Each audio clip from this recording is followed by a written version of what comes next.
আর আমি না খেলে দফায় দফায় এসে কি আমাকে তোষামত করতে হবে? আপনার এই তোষামত করাটাও আমাদের একটা জরুরি কাজের অংশ। বকুলের সাথে ভাব করতে চাইবেন, সেই জন্য বকুলের মা কিছু ভাববে না, তা তো হয় না। তোমাদের কোনো দায়িত্ব নাই? আমার মেয়ে কি বানের জলে ভেসে আসছে? সাতার এক ইউনিট, কাজ নাই কাম নাই। আপনার চোখ দেখলেই বোঝা যায় আপনি নিয়মিত মন দিয়ে সেবন করেন। আরে ভাই কি সেবন করি? হ্যাঁ, নাম দলামিয়া। দলামিয়া কইয়া ডাক দেন, আপনার বগুলে আসবো। তাই নাকি? অদ্ভুত তো। ডাইকেই দেখেন না, ডাক দিয়ে বগলে আনার দরকার নেই, আমার শুশুই লাগবে। আমার মেয়ে তো এখনো এলো না, গেল কোথায় মেয়েটা? কিন্তু বুঝলে না পা, আমার দুঃখটা অন্য জায়গায়। হারাই যাবি তো হিরোর সাথে হারাই যা, এটা ফালতু ছেলের সাথে কেন? ডাইরেক্টর সাহেবের সাথে ইটিস পিটিস করবি? কর না, মানা করছে কে? নায়কের সাথেও কর, বিনোদন পেপারে বড় বড় নিউজ আসবে।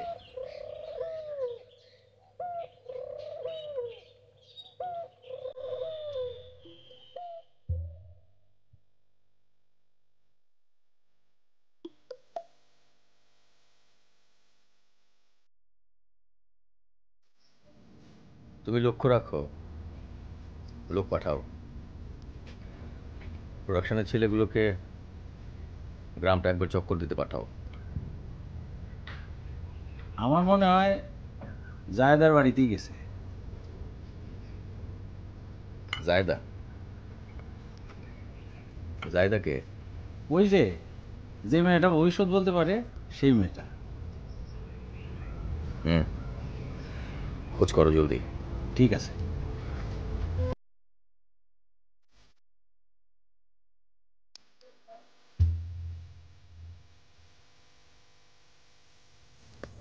এই যে দাঁড়ান, আপনারা কোথায় গেছিলেন?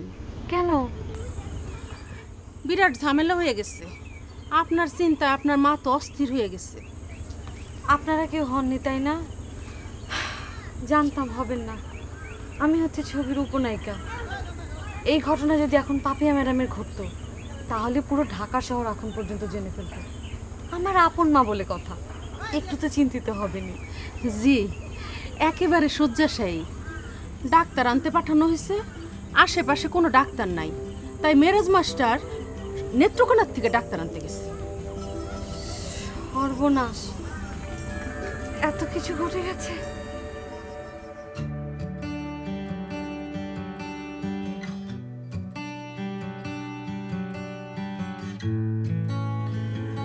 আন্টির অবস্থা কি বেশি খারাপ? ছবির জগৎ বড্ড খতরনাক জগৎ, গার্জিয়ানদের মাথা ঠিক রাখা বড়ই দুষ্কর। আমি কি একটু দেখতে যাব? ভুলেও না। কেন বলছি বলেন তো? তাহলে মেয়ের জন্য জমা থাকা সব চড়থাপ্পড় আমার উপরে এসে পড়বে। জি, ছেলেটার বুদ্ধি শুদ্ধি বেশ পরিষ্কার।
আমাকে দেখেই মা একেবারে সুস্থ হয়ে গেছে। গুড। এখন নিশ্চয়ই কঠিন কঠিন কথা সব বন্দুকের গুলির মতো তার মুখ থেকে বের হয়ে আমার দিকে ছুটে আসতে থাকবে। যুদ্ধের জন্য প্রস্তুত হওয়া দরকার।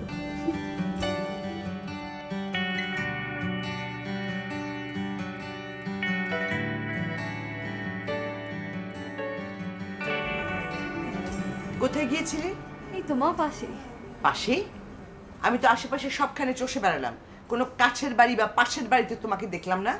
ঠিক মতো চষনি, তাহলে চষলেই পেয়ে যেতে। সত্যি কথা বলবি, ওই ছাগলটা তোর সাথে ছিল? ছিল। তুই কি জানিস তোকে নিয়ে পুরো ইউনিটে ঢিড়ি পড়ে গেছে? ফিল্ম একটা সেন্সিটিভ জায়গা, তুই জানিস না? ছিছি পড়ার কি আছে মা, আমি একজনকে নিয়ে বেড়াতে যেতে পারি না? তাই বলে তুই যার তার সঙ্গে বাইরে চলে যাবি? এটা কি তুই জালালিমার সাথে বাইরে গিয়েছিলি? একটা জোয়ান ছেলে যখন তোর বয়সে একটা মেয়ের সাথে বাইরে যায় তখন মানুষের মনে কি কি ভাবনা আসতে পারে তুই জানিস না? কি ভেবে নেয়? যা ভাবার তাই ভেবে নেয়। সেই তাইটা কি? সে তাইটা হচ্ছে যে এই ছেলেটা তোকে সবার আড়ালে নিয়ে গেছে ঢং ঢাং করার জন্য। ঢং ঢং কি মা? দেখ, আমার সাথে ন্যাকা সাজবি না। ন্যাকা সাজিয়ে আমার সাথে তুই পার পাবি না, বদ মেয়ে কোথাকার। উফ, এত জোরে চিৎকার করো না তো মা, ভয় লাগে। যদি ভোকাল কর্ড নষ্ট হয়ে যায় তাহলে সারা জীবন হাঁসের মতো ফ্যাস ফ্যাস করে কথা বলতে হবে। বকু, কি হচ্ছে নাকি? শোনো মা, ফিল্ম লাইনের লোকরা সবসময় কিছু না কিছু ভাবতেই থাকে। কারো সাথে গেলেও ভাববে, না গেলেও ভাববে। তুই এতক্ষণ ধরে মুখ ধুলি কেন? আপা শুনেন, কিছু মনে করবেন না আপা। একটা জোয়ান ছেলের সাথে যখন একটা জোয়ান মেয়ে ঘুরতে বাইর হয় তখন কেউ এটা ভাবে না যে তারা স্কুলে বিদ্যা শিক্ষা নিতে গেছে। আপনি এখন এখান থেকে গেলে ভালো হয়, আমরা মা মেয়েরা বসে একটু গল্প করব। সেইটা করেন, কিন্তু মেয়ে অনেকক্ষণ কেন মুখ ধুল এই প্রশ্নটা করার কোনো অর্থ নাই আপা।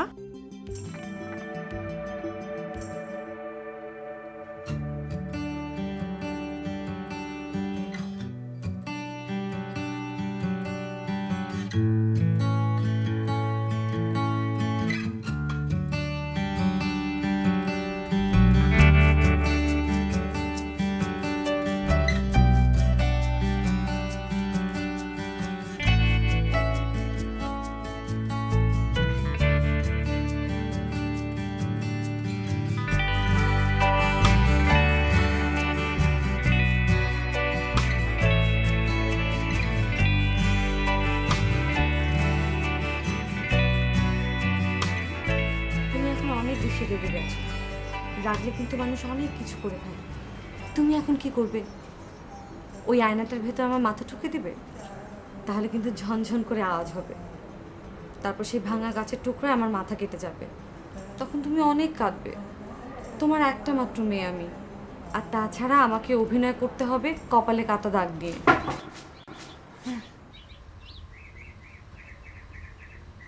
কি করেছিস কি? সারাদিন রোদে রোদে ঘুরে মুখটা তো ধোয়া হয়নি, ফেস ওয়াশ দিয়ে ধুয়ে নে ভালো করে। হ্যাঁ বকুল, আরে আপনি কখন এসছেন? কেমন আছেন? ভালো। কি করছিলেন? দেখেন না, সারাদিন একা একা রোদে রোদে ঘুরে, কত মানা করি একা একা ঘুরিস কেন, সেলিমকে সাথে নিয়ে যাবি। ম্যাডাম আসুন। না, এখন না আসি। বকুল, তুমি একটু আসবে আমার ঘরে, কথা ছিল। জি আচ্ছা, আসি। যা যা যা, এভাবে যাস না। আর তুই আমার উপর রাগ করিস না। হয় কি, তুই ছাড়া আমার তো আর এখন কেউ নাই, অনেক অনেক টেনশন হয়। ওনার ওখানে যাবি, সুন্দর করে সেজে গুজে, হাত মুখ আবার ভালো করে ধুয়ে নে, একটা ভালো কাপড় পরে একটু সেজে গুজে যা, লক্ষ্মী না মা। মা শোনো, আমি ভালো জামা কাপড়ই পরা আছি। আচ্ছা ঠিক আছে, তুমি যখন বলেছো আমি মাথাটা একটু ভালো করে আঁচড়ে যাই, আর একটা গুড়ি টিপও দিয়ে যাবো কপালে। এখন খুশি তো?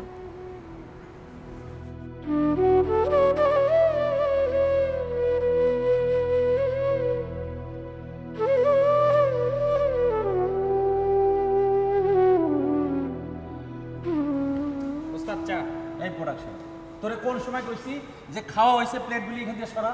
একটা কথা কেউ শোনে না। শুটিং নাই, কিচ্ছু নাই, খালি খাইব আর ঘুমাইব।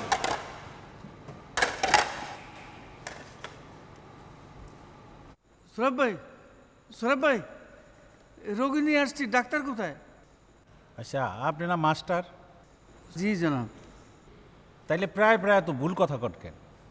কথাটা কি রুগী নিয়ে আসছি ডাক্তার কই, নাকি ডাক্তার নিয়ে আসছি রুগী কই? মার্জনা করবেন, ইমার্জেন্সিতে ভুল হইতেই পারে, আর হবে না। ডাক্তার লাগবো না, বিদায় করে দেন। ইন্নালিল্লাহ, রোগী কি ইন্টিকাল ফর্মে আছেন? চুপ করেন, খালি আজে বাজে কথা। ও, তাহলে সহি সালামতে আছেন। আসলে ইমার্জেন্সিতে কথারও ঠিক থাকে না, মাথারও ঠিক থাকে না।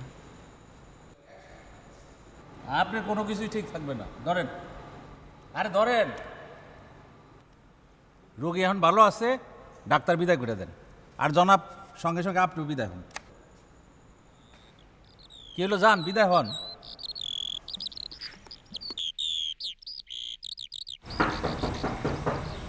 কে? বকুল এসেছো? কি? এসো এসো।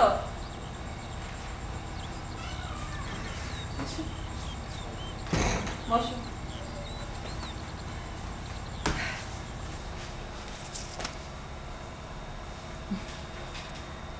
বলেছিলাম না আমার মেয়েকে লেখা চিঠি তোমাকে পড়াবো, এখনো পোস্ট করিনি।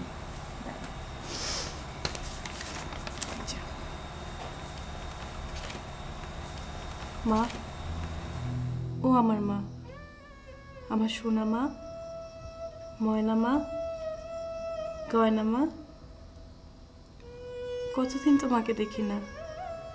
রাতে যখন ঘুমাতে যাই আমার পাশে তোমার বালিশটা রেখে দেই, বালিশের দিকে তাকিয়ে তাকিয়ে ঘুমিয়ে পড়ি। এক সময় আমার মনে হয় বালিশে মাথা রেখে তুমি পাশে ঘুমাচ্ছ। মা, তোমাকে না দেখে আমার খুব কষ্ট হচ্ছে। আবার আমি তোমাকে কবে দেখব? ইতি, তোমার মা। এই এই মেয়ে,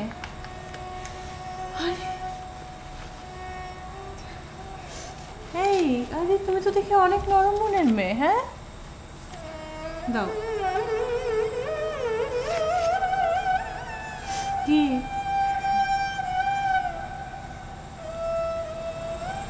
এটা কি ঠিক? মন যত বেশি নরম হবে কষ্ট কিন্তু তত বেশি পাবে জীবনে। মন শক্ত রাখার চেষ্টা করো।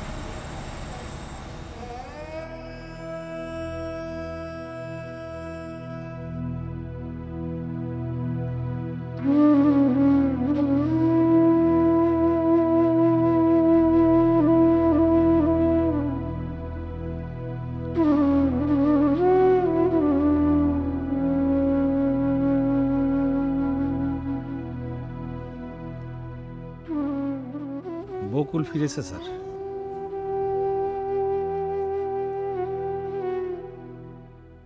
ফরদের খবর কি? এখনো কোনো খবর নাই। 2 বার ঢাকায় ফোন করছি স্যার, হিরো সাহেবের ফোন বন্ধ। Mobile can not be reach at the movement, বারবার খালি এই কথা বলে। ঠিক আছে, কোনো সমস্যা নেই। কালকে শুটিং শুরু হবে, আজকে সবাইকে রেডি থাকতে বলো। আর প্রপস লিস্টটা আরেকবার একটু চেক করে নাও। আচ্ছা। পাপিয়ার কি খবর? ঘরে স্যার, ওনার ঘরে বকুল গেছে। স্যার কিছু বলবে? না। বকুলের মায়ের কি অবস্থা? ওই বকুল আসার পরে বকুলের মা এমনি সুস্থ হয়ে গেছে।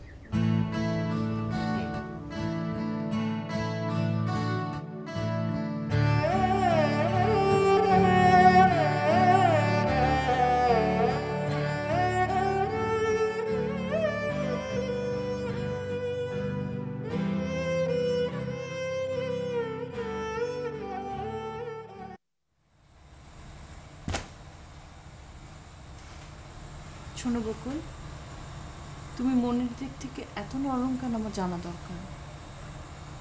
আমি আজকে তোমার গল্প শুনবো। বলো বকুল। জি, তোমার ভেতরটা জানার আমার খুব আগ্রহ। দেখো, আমি ঢাকার ফিল্মের সুপারস্টার, আমার চারপাশে কিন্তু নানা রকম লোক ঘুরঘুর করতে থাকে। নানা রকম লোকের নানান রকম মতলব, কিন্তু এইসব ম্যাটেরিয়ালিস্টিক লোকরা কিন্তু ছোট্ট একটা চিঠি পড়ে হাপুস নয়নে কাঁদে না। আমি তোমার পার্সোনাল লাইফের ব্যাপারে জানতে চাই বকুল, বলবে না? আমি যখন ক্লাস 5-এ পড়ি তখন আমার বাবা আমাদেরকে ছেড়ে চলে যান। আমার মা ছিলেন খুব সোজাসাপটা মানুষ, খুবই বুদ্ধিমতী। বাবা যখন আমাদেরকে ছেড়ে চলে যান তখন সে একেবারে হতভম্ব হয়ে পড়েন। স্বপ্নেও ভাবেননি এমনটা হবে। এটাই তো স্বাভাবিক।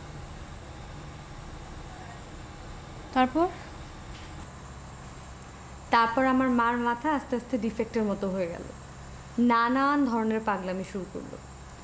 গোলাপ গাছের স্প্রে দেয় যে বিষ, একদিন সেটা খেয়ে ফেললো, তারপর থু থু করে ফেলে দিল। তাতে মার মুখে এক গাদা ঘা হয়ে কি কাণ্ড। আরেকবার 50টার মতো ঘুমের ওষুধ খেয়ে ফেললো, তাতে বমি হয়ে 18 ঘন্টা ঘুম ছাড়া আর কিছুই হলো না। মাই গড, দেন হোয়াট? মরে যাওয়ার সব চেষ্টা যখন ফেল করলো তখন মা উঠে পড়ে লাগলো কিভাবে বাবাকে গুন্ডা দিয়ে পেটানো যায়। কি বলছো তুমি? তাই? হ্যাঁ, সে নিয়ে দিনরাত আমার সঙ্গে পরামর্শ শুরু করলো। তোমার সাথে? তুমি না তখন ছোট? ছোট হয়েছে তো কি হয়েছে, পাশে একজনের সঙ্গে কথা বলার লোক লাগে না? আসলে মা তার নিজের সঙ্গেই কথা বলতো, আমি ছিলাম উপলক্ষ মাত্র। তারপর তোমার বাবাকে গুন্ডা লাগিয়ে ধোলাই দেওয়া হয়েছিল? মা সারাক্ষণ আমাকে বলতো, বুঝলি বুকু, তোর বাবাকে এমন মার খাওয়ানোর প্ল্যান বানিয়েছি না যে প্রাণে মরবে না, কিন্তু হাত পা ভেঙে একদম ডুলা হয়ে বিছানায় পড়ে থাকবে, বাথরুম টাথরুম সব বিছানায় করবে, মার খেয়ে স্ট্রেট ডায়রিয়া হয়ে যাবে, কলসি ভর্তি ওর স্যালাইন খেয়েও তখন কোনো কাজ হবে না। আরে তুমি হাসছো কেন? আই মে হাসি থামাও। কি? আরে তারপর? ওই বলা পর্যন্তই। মাকে বাইরে দেখে বোঝা যায় না মা ভেতরটা কত নরম, একদম শিশুর মতো। আচ্ছা, আপনাকে যে আমি এই সমস্ত কথা বলছি আপনি রাগ করছেন না তো? না, রাগের কি আছে, আমি তো শুনতে চাইছিলাম। চা খাবে? খাওয়া যায়। চা খাবে না কফি? কফি। আচ্ছা তুমি বলতে থাকো, আমি কফি বানাতে থাকি।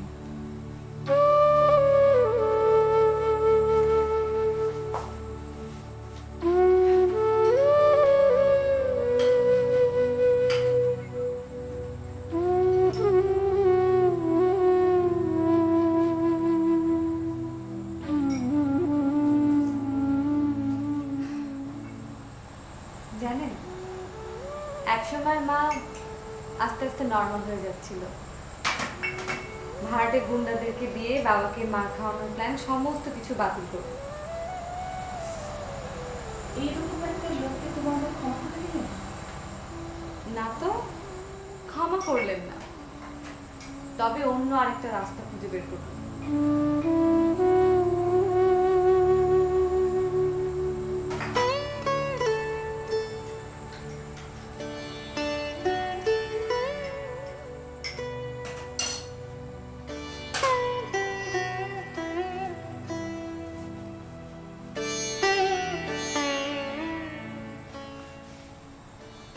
অন্য রাস্তাটা কি? অতি উৎসাহ নিয়ে মা উকিলের সঙ্গে কথা বলতে থাকলো। দিনে উকিলের সঙ্গে কথা, রাতে আমার সঙ্গে পরামর্শ। কথায় কথায় বলতে লাগলো, বুঝলি বকু, হুজুরকে এবার আমি স্ত্রী ঘরে নিয়ে ছাড়বই। আমার বিনা অনুমতিতে আরেকটা বিয়ে, কম পক্ষে 7 বছর জেলে বসে বসে ইট ভাঙতে হবে।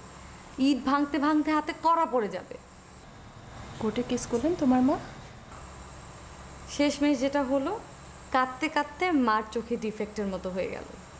শেষে আমাকে নিয়ে আগাম সিলেটে মানে তার বাবা মার বাসায় উঠে পড়ল। আর আমার বাবা নতুন মাকে নিয়ে খুব সুখে শান্তিতে বসবাস করতে লাগলো। শুনেছি তাদের 2টা ছেলে মেয়ে আছে, এলিফ্যান্ট রোডে একটা খুব সুন্দর ফ্ল্যাট কিনেছে, একটা লাল গাড়িও আছে। আবার গাড়িও কিনেছেন? একদিন দেখি নতুন মা গাড়ি চালিয়ে চালিয়ে যাচ্ছেন, বাবা তার পাশে বসে হেসে হেসে কি যেন কথা বলছেন। নতুন মার মুখ ভর্তি হাসি, অথচ আমার মার কি ধারণা জানেন? কি? তার ধারণা বাবা আছেন হাবিয়া দোজকে। তিনি যে মহিলাকে বিয়ে করেছেন তিনি নাকি সারাক্ষণ ক্যাট ক্যাট ক্যাট ক্যাট করে, একদম পাহাড়ের মতো দেখতে, গা ভর্তি নাকি থল থলে মাংস, বসলে নাকি উঠতে পারে না, টেনে তুলতে হয়। কি আশ্চর্য! আরে আবার হাসছো কেন? হাসছি কারণ এগুলোর একটাও সত্যি না। নতুন মা দেখতে খুবই সুন্দর, খুবই মায়া ভরা মুখ, যখন হাসেন মুখ টিপে টিপে হাসেন। তোমার মা যে ভেতরের কত কষ্ট থেকে এই নিন্দা করে সেটা তুমি বুঝবে না বকুল। কি ভাবছেন?